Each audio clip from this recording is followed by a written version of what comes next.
जायकवाडी धरणाचे सकाळचे अपडेट आले आहेत। यामध्ये जायकवाडी धरणाची आजची स्थिती काय आहे, धरणात किती पाणीसाठा शिल्लक राहिला आहे, हे आपण या व्हिडिओच्या माध्यमातून पाहूयात।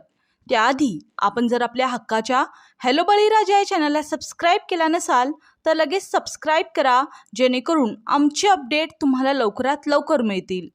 यंदा अद्याप मुबलक पाऊस झालेला नाही। धरण क्षेत्रात तुरळक पाऊस झाला आहे। यातून आतापर्यंत जायकवाडी धरणात 0.85 TMC म्हणजे जवळपास 1 TMC पाणीसाठा जमा झाला आहे।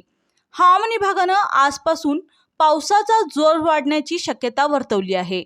आज मंगळवार 17 जून 2025 आज सकाळी आलेल्या अपडेटनुसार जायकवाडी धरणात 48.87 TMC इतका पाणीसाठा शिल्लक राहिला आहे। तर यातील उपयुक्त पाणीसाठा हा 22.80 TMC इतका आहे। टक्केवारी सांगायचे झाल्यास जायकवाडी धरण 29.76% भरलं आहे।